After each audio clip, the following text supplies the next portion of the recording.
Telangana TET notification అండి.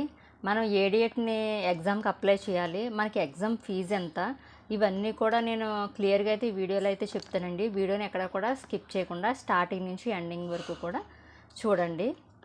Hi friends, అందరికీ నమస్తే అండి. అందరూ బాగున్నారండి? చాలామంది ఏంటంటే ఇప్పుడు మన డిఎస్సికి అయితే పోస్టులు లేవు కదండి, మన ఏపీ డిఎస్సికి సంబంధించి. కొంతమంది ఏంటంటే తెలంగాణ టెట్ రాసుకుని తెలంగాణ డిఎస్సి రాసుకుందామని అయితే చాలామంది అయితే అనుకుంటున్నారు. నా వీడియోస్ కూడా కింద కూడా చాలామంది అయితే కామెంట్స్ పెడుతున్నారనమాట. మేము ఇలాగా తెలంగాణ టెట్గా అయితే ప్రిపేర్ అవుతున్నామండి, మాకు సిలబస్ చెప్పండి అని చెప్పేసి చాలామంది అయితే నాకైతే కామెంట్స్ అయితే పెడుతున్నారండి. ఇదిగోండి, తెలంగాణ టెట్కి సంబంధించి మనకి నోటిఫికేషన్ సంబంధించండి.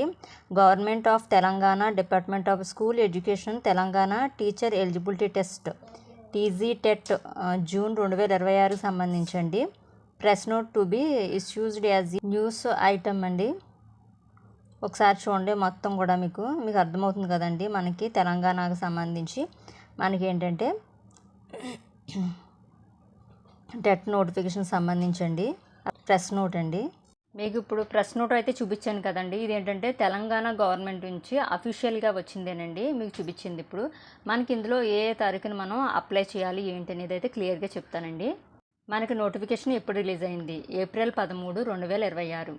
దరఖాస్తులు ప్రారంభం ఎప్పటి నుంచి? ఏప్రిల్ 15 నుంచి మనకి దరఖాస్తులు అనేది స్వీకరించబడతాయండి. ఎవరన్నా కనుక మనకు పోస్టులు లేవు కాబట్టి తెలంగాణ బార్డర్లో కానీ, నెక్స్ట్ మాకు ఇంట్రెస్ట్ ఉంది, వేరే చోట మేము రాయాలనుకుంటున్నాం అనుకున్న వాళ్ళు ఎవరైనా సరే ఈ తెలంగాణ టెట్కి అయితే అప్లై చేసుకోండి. ఫీజు చెల్లించడానికి చివరి తేదీ వచ్చేసి మనకి ఏప్రిల్ 30తో లాస్ట్ అండి, మనకి ఫీజు చెల్లించడానికి అయితేనే. ఎగ్జామ్ అనేది ఎప్పుడు ఉంటుంది? ఈ ఎగ్జామ్ వచ్చేసి మనం ఎగ్జామ్కి అప్లై చేసిన 45 రోజుల నుంచి 60 రోజులు ఎప్పుడైనా సరే ఎగ్జామ్ అనేది అయితే ఉంటుందండి. మనకి ఏంటంటే మ్యాక్సిమం ఎగ్జామ్ అనేది జూన్లో అయితే మనకి టెట్ ఎగ్జామ్ అనేది అయితే ఉంటుందండి. పరీక్ష విధానం, పరీక్ష అనేది ఏ విధంగా ఉంటుంది? మనకి ఆల్రెడీ మనకి ఎలాగ పేపర్ 1, పేపర్ 2 అనేది ఏ విధంగా అయితే ఉందో సేమ్ అక్కడ కూడా అంతేనండి. Paper 1, paper 2. మనకి పేపర్ 1 అంటేనేమో first class to 5th class, paper 2 వచ్చేసి 6th క్లాస్ నుంచి 10th క్లాస్ వరకు. సేమ్ అక్కడ కూడా అంతేనండి. మొత్తం ఎగ్జామ్కి సంబంధించిన మార్క్స్ వచ్చి 150 మార్క్స్.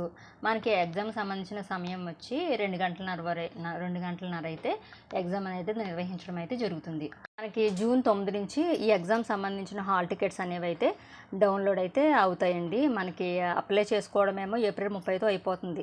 మనకి ఏంటంటే హాల్ టికెట్స్ డౌన్లోడ్ చేసుకోవడమేమో జూన్ 9 నుంచి హాల్ టికెట్స్ అనేది అయితే డౌన్లోడ్ చేసుకోవాలండి. జూన్ 15 నుంచి మనకి జూన్ 30 వరకు కూడా ఎగ్జామ్ అనేది అయితే జరుగుతుందండి. మార్నింగ్ సెక్షన్ వాళ్ళకైతే ఎగ్జామ్ టైం వచ్చేసి 9 to 11:30 వరకు కూడా ఎగ్జామ్ అనేది అయితే జరుగుతుందండి. అంటే 2.5 hours కదండి.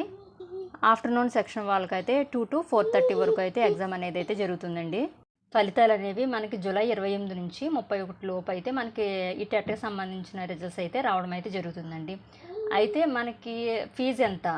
మనకి ఒక ఎగ్జామ్కి అప్లై చేసుకుంటే ఫీజు ఎంత, 2 ఎగ్జామ్స్కి అప్లై చేసుకుంటే ఫీజు ఎంత అయితే క్లియర్గా అయితే చెప్తానండి. బీసీ జనరల్ వాళ్ళకైతే ఎగ్జామ్ ఫీజు ఒక ఎగ్జామ్కి అప్లై చేసుకుంటే 750 అండి. అదే మీరు 2 ఎగ్జామ్కి అప్లై చేసుకుంటే 1000 రూపీస్ అయితే మీరు ఎగ్జామ్ ఫీజు అయితే చెల్లించవలసి అయితే ఉంటుందండి. అదే ఎస్సీ, ఎస్టీ అలాగే పీడబ్ల్యూడీ క్యాండిడేట్స్ అయితే కనుక ఎగ్జామ్ ఫీజు అయితే ఒక ఎగ్జామ్కి అయితే 700 అండి.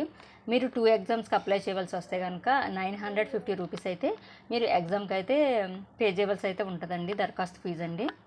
మీకు అంతా కూడా క్లియర్గా అయితే ఎగ్జామ్కి అప్లై చేయడానికి ఫీజుకి ఎంత అమౌంట్ అవుతుంది, మనం ఎప్పుడు అప్లై చేయాలి, ఎప్పుడు ఎండింగ్ డేటు, మొత్తం ఇవన్నీ కూడా క్లియర్గా అయితే చెప్పానండి. మీకు ఇంకా ఏమన్నా డౌట్స్ ఏమన్నా ఉంటే కనుక మన కామెంట్ బాక్స్లో కామెంట్ చేయడం మటుకు మర్చిపోకండి. ఓకేనా ఫ్రెండ్స్? ఈ వీడియో నచ్చితే కనుక ఈ వీడియోకి అయితే ఒక లైక్ చేయండి, కామెంట్ చేయండి. అలాగే మన ఛానల్ కొత్తగా చూస్తే కనుక సబ్స్క్రైబ్ చేసుకోండి. ఓకేనా ఫ్రెండ్స్? Bye friends.